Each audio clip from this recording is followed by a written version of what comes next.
joined by my guy, Chris Broussard, CB, and Slick the Rick Bucher, two of the most astute NBA analysts in the game. Fellas, I can't wait to talk to y'all. But first, I got to get this off my chest, because I'm convinced, CB, I'm convinced, Slick, that there are three reasons why we don't give Russell Westbrook enough respect. Three primary reasons. The first, the collection of Basketball Nation during that divorce. Y'all know the divorce between Durant and Westbrook.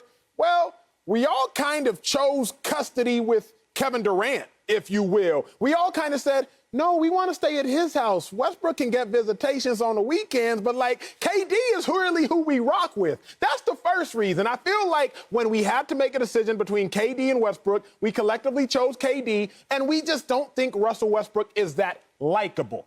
Overall, he's become more likable, but we don't think he's that likable. That's my first reason. My second reason, the Wizards and Westbrook, they just don't win enough games. You could talk exclusively about the Wizards, but really, I want to talk about Westbrook. Think about other superstars, y'all. Giannis, Kawhi, KD, Steph Curry, James Harden, LeBron James, even Kyrie Irving, all have significantly higher winning percentages. Significantly higher winning percentages than Russell Westbrook. So when all the magic that Russell Westbrook is making happen, it's not necessarily translating and correlating to wins. Fella, my third reason is really this. We've grown accustomed to it. The first year Russell Westbrook averaged a triple-double over the course of the season, he won an MVP. He did it the following year. We didn't really bat an eye. He did it again the next year. We still didn't bat an eye. And now he's done it this year at a ridiculous level. He averages more rebounds a game than Giannis, than the Joker, than Embiid. He scores more points a game than Anthony Davis, and he drops more assists a game than, well, everybody in the NBA. But we still don't really give credit where it's due. I think it's for those three reasons. But, CB, I'm going to go to you first. What's your take? Why isn't Russell Westbrook getting the respect he deserves? Well, I'm going to say, I'm going to start off by saying I do think he gets his respect. You mentioned it. This is a guy that's won an MVP. He won the MVP as a 6 seed. Now, yeah, he averaged a triple-double. But to win it as a 6 seed, that's the lowest seeding that somebody's won the MVP award in at least the last 35 years. So there's that. That's number one. Number two, he's a 9-time All-NBA player. Not All-Star, where it's the fans, All-NBA. That's the writers, the media, giving him his respect. He is widely viewed as a first-ballot Hall of Famer. So I would say he gets that level of respect. The respect he doesn't get is the respect that's reserved for the champions. That's where we've gotten to. And when you play at such a high level as he has with all these triple-double seasons, then you get to a point where people kind of start looking down on you a little bit if you don't win the championship. And Giannis, let Giannis keep this up for 3 more years and watch his level of respect decline. It might not even take 3 more years. But when you get to such a high level individually, but don't deliver a championship, that's when a little bit of the respect declines. Now, you look at a guy like Damian Lillard and some of these other guys who haven't won championships and seem to get more respect than Russ. Well, they're not doing what he's doing statistically. They're not changing the record books and chasing Oscar Robertson or passing him and things like that. So that's why I think it feels like Russ isn't getting a lot of respect. But when you look at, MVP, first ballot, all that stuff, he's getting mad respect. But Broussard, only people that get more are champions. Let's call a spade a spade. I love your quote. He's not getting the respect that's reserved for champions. I ain't never heard that before. I think that is brilliant. But I think there's a problem with that. We giving Russell Westbrook third team respect, but CB, let Luka average 22, 11, and 11. CB, let LeBron average 22, 11, and 11. But more importantly, CB, Chris Paul, he ain't got no championships. Finals appearances, where they at, though? And Chris Paul gets the respect of maybe one of, if not the greatest point guard ever, the point god. Huh? But his championship has not yet arrived, And Chris Paul gets respect beyond respect. And Russell Westbrook, yeah, he gets some third-team All-NBA consideration. But as I look at it, if any of the other superstars had his numbers, 22, 11, and 11, we would be shouting their praise from the mountaintop. And we're not really doing it for Russell Westbrook. Well, LeBron would certainly get it. He's a champion. You mentioned Luka Doncic. Luka would get it because he's young and he's in that honeymoon stage where it's like, oh, wow, this kid's only in his third, fourth year. Look at what he's doing. There was a stage like that for LeBron. And then when he got beat by Boston and then Orlando, people start thinking, can this guy win? It even happened to Michael Jordan. Rick remembers this. Jordan early in the 80s, yeah, he won one MVP, but a lot of people were complaining, oh, you got the shoes, you got the come fly with me video, but you can't win like Magic and Larry. So until you win a championship, when you get to that level, you won't get the respect. You mentioned Chris Paul. He gets it, but, I mean, if he got major respect, he gets respect, but he's not going to win MVP this year. Even though he's taken Phoenix from out of the playoffs last year to the second seed. So I think Russell's getting, like I said, that appropriate level of respect. Let me help you guys out because you're searching around. I feel like I'm having a show with two guys that are in the dark and they keep touching things and go, I think I know what that is, but I'm not 100% sure.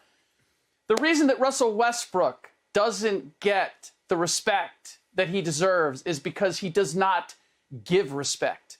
Ooh. That is the distinction between him and Chris Paul and Luka Doncic and any of the other guys that are putting up similar numbers that are not champions.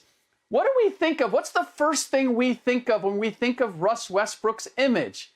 It's the sneer. Give me a look at what we see on a regular basis. That is the Russell Westbrook that everybody sees, and that's whether you're an opponent or you're the media or whatever. Now, I believe that Russell actually respects the game, and I think he respects his opponents. He simply does not show it. And for a guy that spends so much time as a fashionista and on his outfits, he has an image problem because the Russell Westbrook that I know is not the Russell Westbrook that everybody ultimately sees. So, look, you can have quantity, but you have to have quality, and you have to demonstrate that. The other element that he said that I think is a big part of the issue is he said, I will never change. Well, how's that working for you? Are you winning championships? You're putting together all these stats, but are you winning? Michael Jordan, to your point, Broussard, yeah, he was criticized. And what did he do? He changed. He adjusted. Kobe Bryant, what did he do? He changed, he adjusted. There's a fine line between being stubborn and persevering or being determined or being relentless. And I'm not sure that Russell Westbrook understands the difference. If what you're doing is phenomenal and yet it's not getting you the desired result, which is winning, then maybe you have to look at changing. And Russell Westbrook has never demonstrated that he's willing or able to do that. Can I just I just got to give a moment of silence for a great take. I know it ain't silent because I'm clapping. CB, I'm going to come to you on that real quick, CB. But before I do, Slick, the ethos of what you're saying, you got to give respect to get respect. I co-sign that. That was really with my kind of first bullet point. I masked my first bullet point behind we chose Kevin Durant over Russell Westbrook. I think that was actually the embryonic stages of us disliking Westbrook. We had to pick somebody. We did. I don't even like KD. Y'all know I don't like KD as a person. I think he's a phenomenal basketball player. But we all had to pick somebody and blame somebody for that breakup. I think we did in the basketball world. And I think for the most part, we've looked at Russell Westbrook since being going from team to team as talented as he is. I think we've looked, CB, I see your face, but I don't think there's any denying Russell Westbrook is not the same likable guy that Steph Curry is. He's not the likable guy that Luka is. He's not the likable guy that, outside of LeBron being polarizing, that LeBron James is. I just don't think Russell Westbrook is very likable, and his lack of being likable has in turn turned into a lack of respect. CB. Okay, a few things I want to address. One, I'm not so certain, Acho, that the basketball world chose Kevin Durant. I mean, do we remember when he went to Golden State, how he got crushed? I mean, everybody and their mother was criticizing him. Walt Frazier just said a year or two ago, there's an asterisk by those championships with KD. And then Russell Westbrook shows loyalty by signing on with Oklahoma City to stay. You know, he was have stayed the rest of his career if he could have. So I'm not so sure that it was so cut and dry. What happened, and this is my point, Kevin Durant won.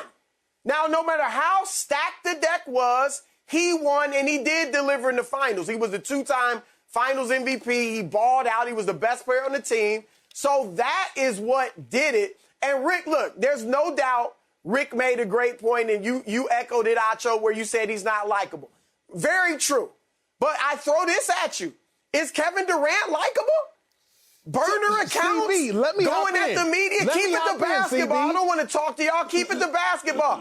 I mean, I don't think, is KD that likable? He's gone at half of the national media and got into scrapes with him. Yes, he's likable. Here's the thing, CB, I don't like KD because I don't vibe like that. But I think all people who have ever wanted to clap back at somebody on Twitter are like, yes, KD, you did that for me. I think all people who wanted to go at an ESPN analyst's head and then go drop 35 points on like 15 shots are like, hell yeah, KD, you did that for me. I don't like that style and that flair because that's not me.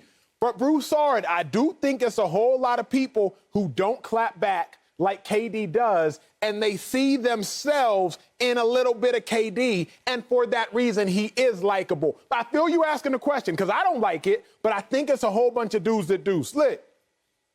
Yeah. So here's the other element when it comes to Russell Westbrook and his numbers, because it's really the triple-doubles and the numbers and how phenomenal and historic they are that makes us raise this question, right? I mean, he surpassed Oscar Robertson. There's no question that Oscar Robertson is respected to the utmost in the annals of the NBA. So do we think that Westbrook is better than Oscar Robertson? Is he going to garner more respect? No, nobody expects that. And here's why.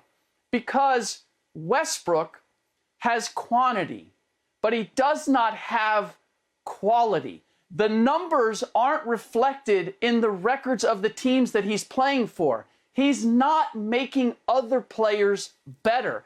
Let me show you his playoff numbers. This really struck me.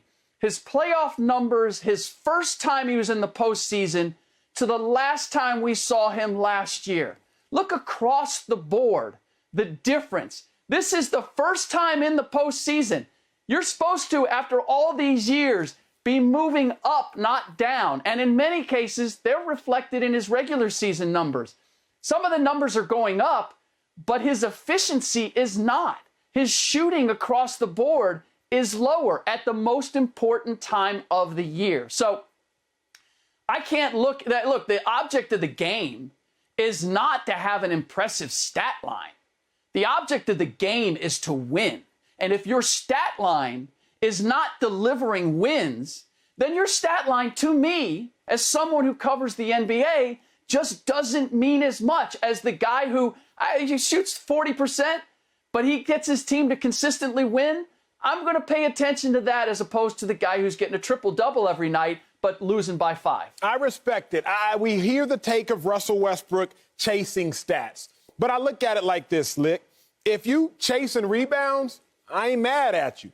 If you chasing assists, I ain't really mad at you. Now, if you're chasing points, that could be to the detriment of the team. But as it compares to the rest of the NBA, Russell Westbrook isn't leading statistical categories in points. He's leading statistical categories in assists. So I'm not mad at Russell Westbrook for chasing stats, because his chasing stats is leading to team success, just not nearly enough team success.